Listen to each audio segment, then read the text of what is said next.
নমস্কাৰ বন্ধু বান্ধৱসকল, আজি আপোনালোকৰ মাজত লৈ আহিছোঁ এটা গুৰুত্বপূৰ্ণ ভিডিঅ' যি স্মাৰ্ট মিটাৰ লৈ পেলাই গোটেই অসমত যি ভমাল বিয়পি আছে তাৰ মাজতে এই স্মাৰ্ট মিটাৰ আমাৰ ঘৰতে যি কানেকশ্যন দিলে চৰকাৰে, আমাৰ স্মাৰ্ট মিটাৰৰ প্ৰিপেইড বেলেঞ্চটো চেক কৰিবলৈ আমি প্ৰথমতে গুগল ক্ৰম ব্ৰাউজাৰ অ'পেন কৰি পেলাই তাতে আমি চাৰ্চ কৰিম apdcl.org.in।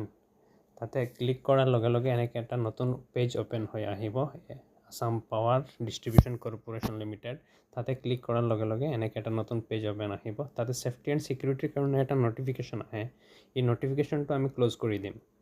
ক্ল'জ কৰি দিয়াৰ লগে লগে এনেকৈ এটা পেজ আহিব আৰু সেইটো স্ক্ৰল কৰাৰ পিছত ইয়াতে কেইটামান অপশ্যন দেখিব: pay electricity bill, view electricity bill, recharge prepaid meter, smart prepaid balance.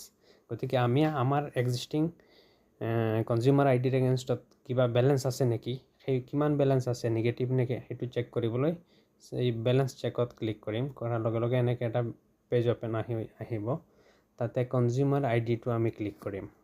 আপোনালোকৰ তাত নিশ্চয় কনজিউমাৰ আইডি দি গৈছিলে যেতিয়া স্মাৰ্ট মিটাৰ কানেকশ্যন দিয়া হৈছিলে, তাৰ পৰা কনজিউমাৰ আইডিটো আপোনালোকে ক্লিক কৰিব।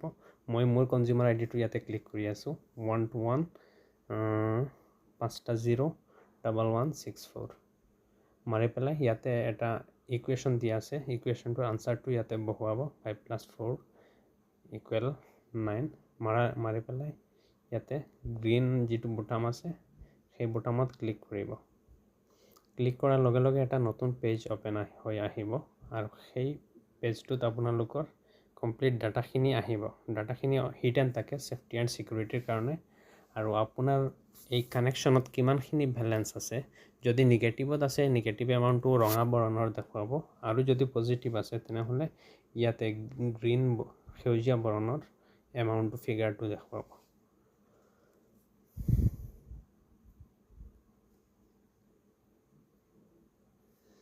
আহক আমি এতিয়া স্মাৰ্ট মিটাৰৰ বেলেঞ্চ কেনেকৈ চেক কৰে আমি দেখিলোঁ।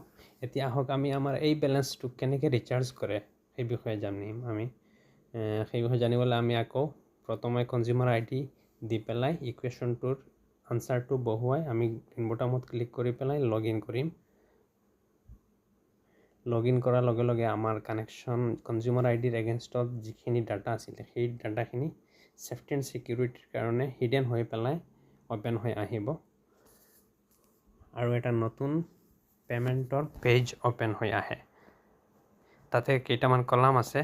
ৰিচাৰ্জ আপোনালোকে কিমান এমাউণ্ট কৰিব সেই এমাউণ্টটো আপোনালোকৰ সুবিধামতে বহুৱাব।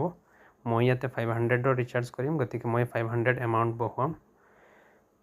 ইয়াতে 500 বহুৱাই নেক্সটত ক্লিক কৰিব। কৰাৰ লগে লগে কনফাৰ্ম এমাউণ্ট কৰিব লাগে আকৌ, গতিকে কনফাৰ্ম বুটামত গৈ পেলাই আকৌ ছেইম এমাউণ্টটো মাৰি পেলাই কনফাৰ্ম কৰিব। তাৰপিছত নেক্সট মাৰিব। নেক্সট ক্লিক কৰাৰ লগে লগে ইয়াতে মোবাইল নম্বৰ অপশ্যন আহিব। ইয়াতে আমি ভয় খোৱাৰ একো নাই, কাৰণ এইটো মোবাইল নম্বৰ আমাৰ যে ৰেজিষ্টাৰ্ড মোবাইল নম্বৰ দিব লাগিব এনেকৈ একো নাই। আপুনি যিকোনো এটা মোবাইল নম্বৰ দিলে হ'ল। কেৱল আপুনি ৰিচাৰ্জ কৰাৰ পিছত আপুনি যে প্ৰুফ হিচাপত একনলেজমেণ্ট যিটো বা মেছেজ যিটো সেইটো এই মোবাইল নম্বৰত যাব, যিটো ইয়াতে আপুনি টাইপ কৰিব।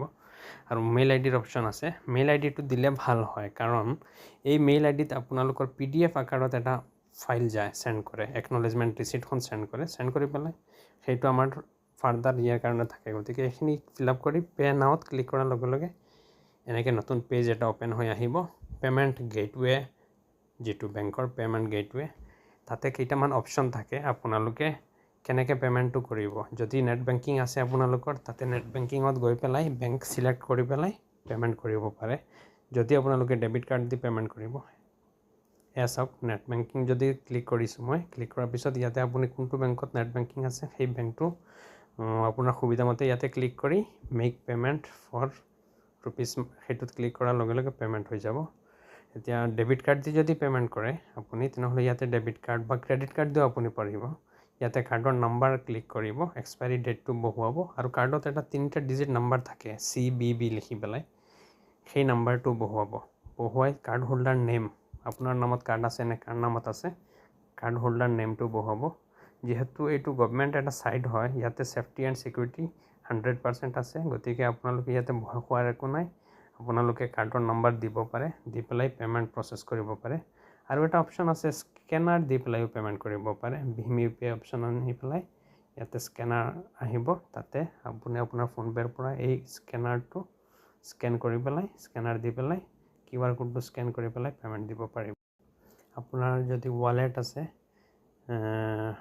এমাজন ৱালেট হয় এয়াৰটেল ৱালেট হয় বা পেটিএম ৱালেট যিটো ৱালেট আছে যদি ৱালেট বেলেঞ্চ আছে ৱালেট দি পেলাইও আপুনি ৰিচাৰ্জ কৰিব পাৰে নহ'লে আপুনি UPI ID ইয়াতে গুগল পে' ফোনপে' পেটিএম যিটো আপোনালোকৰ সুবিধা সেইটো দি পেলাই ক্লিক কৰাৰ লগে লগে আৰু ইয়াতে UPI ID মোৰ গুগল পে' আছে গুগল পে'ত মই ক্লিক কৰি পেলাই ইয়াতে মোৰ UPI IDটো বহুৱাই মই মেক পে'মেণ্ট বটমত ক্লিক কৰিম ক্লিক কৰাৰ লগে লগে আৰু এটা অপশ্যন আহিব ইয়াতে 5 মিনিটছ টাইম দেখুৱাব আৰু আপুনি আপোনাৰ যদি ইয়াতে গুগল পে' চিলেক্ট কৰিছে তেনেহ'লে আপোনাৰ মোবাইলৰ গুগল পে' এপত গৈ পেলাই তাতে পে'মেণ্টৰ এটা একচেপ্ট অপশ্যন আহিব গুগল পে' অ'পেন কৰাৰ লগে লগে তাতে যদি আপোনালোকে একচেপ্ট মাৰে পে' নাও কৰি পেলাই তাতে পে'মেণ্টটো প্ৰচেছ কৰাৰ লগে লগে ইয়াতে আপোনাৰ পে'মেণ্টটো এই পেজটোত আকৌ আহিব সেইটো পেজটো মিনিমাইজ কৰি পেলাই অহাৰ লগে লগে ইয়াতে পে'মেণ্ট ছাকচেছফুল দেখুৱাব